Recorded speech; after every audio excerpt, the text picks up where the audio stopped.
تم اپنے گھر میں ماحول ایسا پیدا کرو، بچوں کو ایسی تعلیم دو جب تک کہ بچہ قرآن کریم نہ سیکھ لے، قرآن کریم اس کو پڑھنا نہ آ جائے، اس وقت تک کسی اور کام میں اس کو مت ڈالو۔ ہمارے یہاں الحمدللہ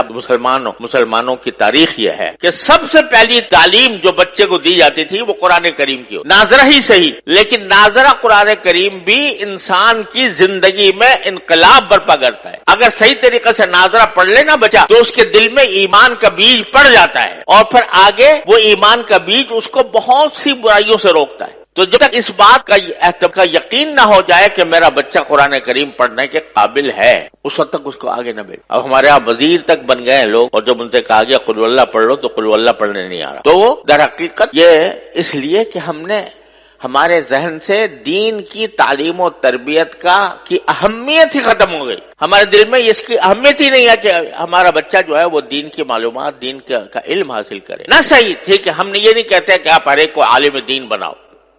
ہر ایک کا عالم دین بننا بھی فرض نہیں کہ آپ پورا درس نظامی پڑھاؤ 8 سال، لیکن اگر کم از کم جو انسان کے ذمہ فرض عین ہے اس کا علم تو بچے کو ہر حال میں ہونا چاہیے، اور اس کے لیے کسی ایسی درسگاہ، الحمدللہ اب ایسی درسگاہیں موجود ہیں جس میں جو دنیاوی تعلیم کہلاتی ہے وہ بھی الحمدللہ اس میں پڑھائی جاتی ہے، اور اس کے ساتھ ساتھ اس کو مسلمان بنانے کی بھی فکر ہوتی ہے، اس کو دینی معلومات بھی فراہم کی جاتی ہے۔ ایسی درسگاہوں کے اندر اس کو بھیجو۔ جب تم خود ایسے درسگاہوں میں بھیج دو گے جہاں پر الحاد اور بے دینی کا چرچا ہے تو پھر وہ اس کی ذمہ داری تمہارے اوپر عائد ہوتی ہے کہ تم نے ایسی جگہ بھیجا کیوں۔ اور دوسری بات یہ کہ اگر فرض کرو کہ کوئی بچہ آپ نے کسی درسگاہ میں بھیجا، کسی اسکول میں بھیجا، وہاں پر دین کی معلومات اس کو حاصل نہیں ہو رہی، دین کا علم اس کو حاصل نہیں ہو رہا، تو کم از کم اتنا تو کر لو کہ اپنے گھروں کے اندر تھوڑا سا وقت اپنے بچوں کے ساتھ ایسا نکالو جس میں کچھ دین کی معلومات بچوں کو فراہم کی جائیں۔ کم از کم سیرت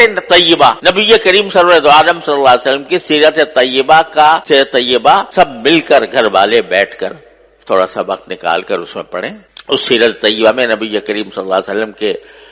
حالات زندگی بھی ہیں، اس میں نبی کریم صلی اللہ علیہ وسلم کے اخلاق بھی ہیں، آپ کی معاشرت بھی ہے، آپ کے سکھائے ہوئے آداب بھی ہیں، وہ سارے کے سارے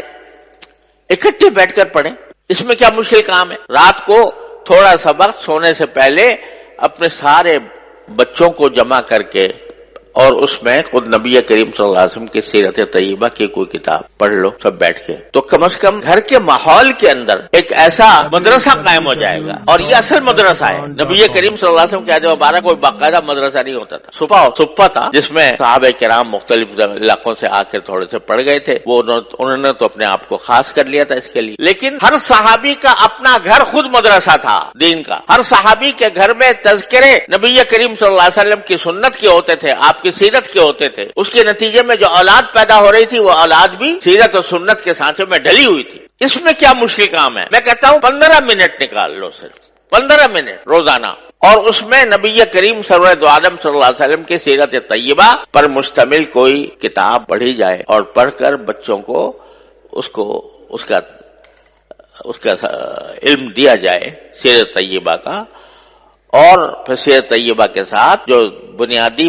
ضروریات ہیں دین کی، وضو کے احکام، نماز کے احکام وغیرہ وغیرہ، اور اخلاق، آداب، کس چیز کے کیا ادب ہے، کھانے کا کیا ادب ہے، سونے کا کیا ادب ہے، بازار جانے کا کیا ادب ہے، خرید و فروخت کا کیا ادب ہے، یہ ساری باتیں رفتہ رفتہ روزانہ کر کے اگر 15 منٹ بھی روزانہ ہر انسان، ہر مسلمان نکال لے اور اپنے اولاد کی اس طرح تربیت کرنے کی فکر کرے تو انشاءاللہ اللہ تعالیٰ کی رحمت سے انقلاب آ جائے گا۔ لیکن چونکہ فکر نہیں تو اس کی وجہ سے یہ چھوٹا سا کام بھی نہیں ہو پا رہا، اور قرآن اسی کی طرف متوجہ کر رہا ہے کہ تم ساری دنیا کے اوپر تنقید کرتے ہو کہ فلاں جگہ یہ ہو رہا ہے، فلاں جگہ یہ ہو رہا ہے، سیاسی ماحول کے اندر بے چینی ہے، اضطراب ہے، انتشار ہے، لڑائیاں ہیں، جھگڑے ہیں، تنازعات ہیں، ان سب کی شکایت تو کرتے ہو، لیکن خود اپنی طرف متوجہ ہو کر نہیں دیکھتے کہ تمہارے ہاں کیا کمی ہے۔ اگر تم فرض کرو کہ مکمل طور پر اسلامی احکام پر عمل کر رہے ہو، لیکن تمہاری اولاد اور تمہارے گھر والے دوسری طرف جا رہے ہیں، اس کی ذمہ داری بھی تمہارے اوپر عائد ہوتی ہے۔ اپنی فکر کرو، اور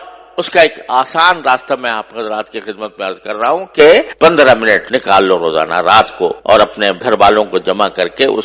اس میں سیرت طیبہ اور احکام شریعت کی کتاب